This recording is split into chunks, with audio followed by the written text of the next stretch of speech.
আসসালামু আলাইকুম। আমি এখন কাপ্তাই লেকের মধ্যে আছি। আজকে আমরা এই কাপ্তাই লেকটা চারপাশটা ঘুরে ঘুরে দেখবো, এই কাপ্তাই লেকের সৌন্দর্যটা উপভোগ করে দেখবো। সঙ্গে থাকবেন।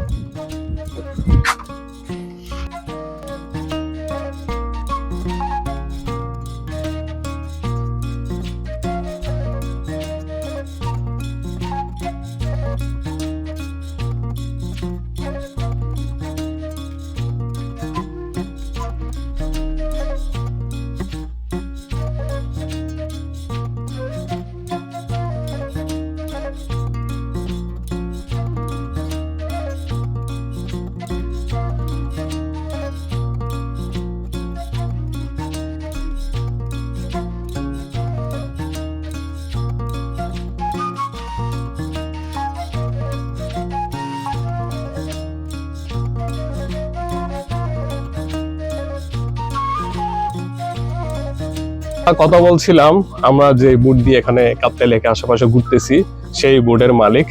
আপনার নামটা কি যে ভাইয়া? শাহ আলম। ভাইয়ার নাম হচ্ছে শাহ আলম। আচ্ছা শাহ আলম ভাইয়া, আপনি এখানে কতদিন ধরে বোট নিয়ে চলাচল করেন বা এই কাপ্তাই লেকে? 8 বছর। প্রায় 8 বছর না? আপনি 8 বছর ধরে কাপ্তাই লেকের মধ্যে উনি বোট নিয়ে মানুষকে পারাপার করে থাকেন। আচ্ছা, আপনাদের এই পার থেকে এবং ওই পারে যাওয়ার জন্য জনপ্রতি কত করে ভাড়া নেন? 15 টাকা। জনপ্রতি 15 টাকা করে? 3 টাকা। আমাদের 12 টাকা। আচ্ছা, 15 টাকা। টোটাল হচ্ছে 15 টাকা। এবং কেউ যদি এই আশেপাশে আপনাদের কাপ্তাই লেকে ঘুরতে চায়, সেক্ষেত্রে আপনারা কিরকম মানে টাকা নিয়ে থাকেন? এই চরটা করলে 250 টাকা নিই। আচ্ছা, 300 টাকা 250 টাকা। সরে আসলে আবার নিয়ে দিলে আপনার 3বার হয়। ওইখান থেকে মনে করেন 300 টাকা নিই, 200 টাকা নিই, 150 টাকা নিয়ে ওই যে কাপ্তাই ইয়ে আছে, ওই ওয়াসা আছে ওখানে, ওই যে ওয়াসার ওখানে যাই।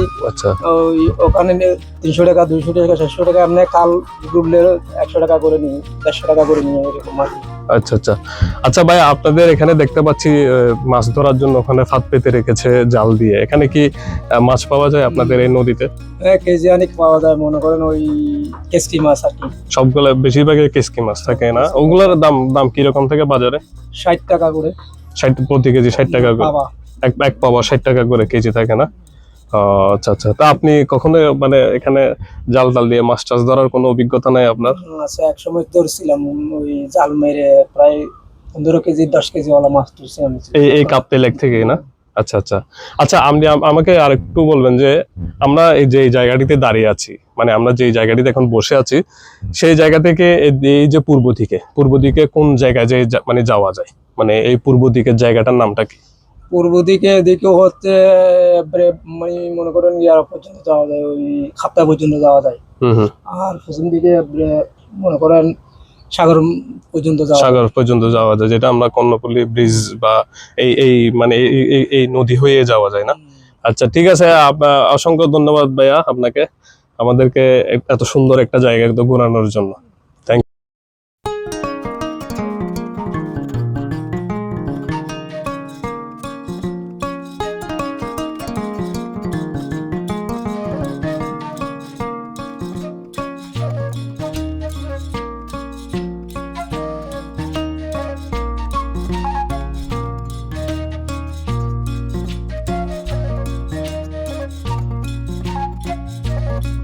আমরা এখন এই যেটা প্রাকৃতিক যেটা লেক,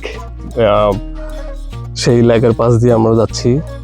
মাঝখানে হচ্ছে এটা খালের মতো, ওই পাশে হচ্ছে অনেকটা উঁচু জায়গা যেখানে ভরাট হয়ে আছে, কিছু গাছপালাও আছে। আমরা এখন হচ্ছে রাঙ্গুনিয়ার সীমান্ত এরিয়াতে।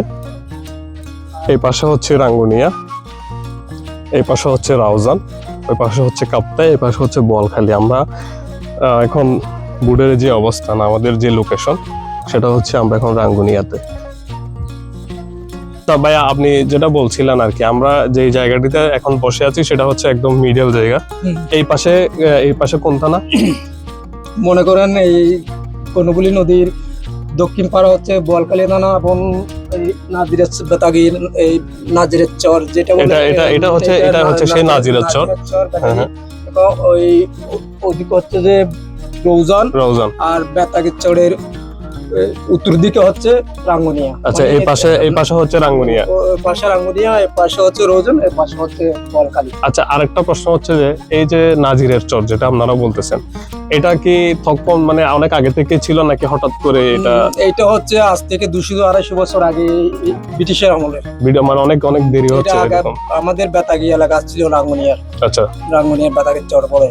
না মানে এটাকে আপনার কি হঠাৎ করে কি পানি থেকে উঠছে নাকি এমনি এরকমই ছিল আগে? জমানা উঠছে আর কি, আমার আচ্ছা, আচ্ছা। দাদা দাদারা। আগে কি মানে আপনার কর্ণফুলী নদীটা কি এত বড় ছিল? না, আগে ওই দক্ষিণ পাড়ে ছোট ছিল, এই পাড়ে আর একটু ছোট ছিল, মানে হুম। দক্ষিণ পাড়ের খালটা একটু ছোট হুম হুম। আর ওই উত্তর পাড়ের খালটা একটু বড় ছিল। এখন উত্তর পাড় অনেক বড় হয়ে গেছে, দক্ষিণ পাড়ে একটু ছোট ভাঙছে আর কি, বলক হয়ে গেছে দক্ষিণ পাড়। উত্তর পাড়ে যে বলক হয় না, অল্প অল্প হইতেছে। আচ্ছা, ঠিক আছে, ওকে।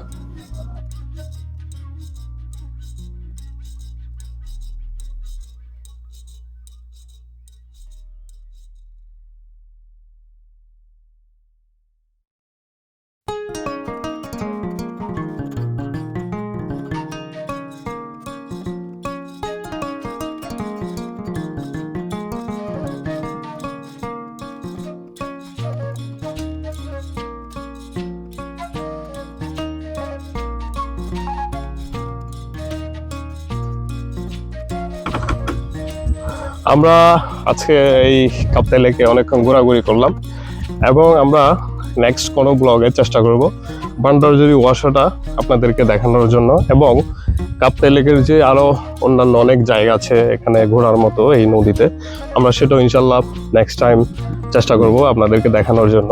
আজকের ভিডিওটা কেমন লাগলো অবশ্যই কমেন্ট করে জানাবেন, এবং আপনাদের কাছে একটা রিকোয়েস্ট থাকবে, সেটা হচ্ছে আমার ভিডিওটা বেশি বেশি লাইক করা এবং সবার সাথে শেয়ার করা এবং মাস্ট সাবস্ক্রাইব করা। ইনশাল্লাহ দেখা হচ্ছে নতুন কোনো জায়গায়, সে পর্যন্ত ভালো থাকবেন। আসসালামু আলাইকুম।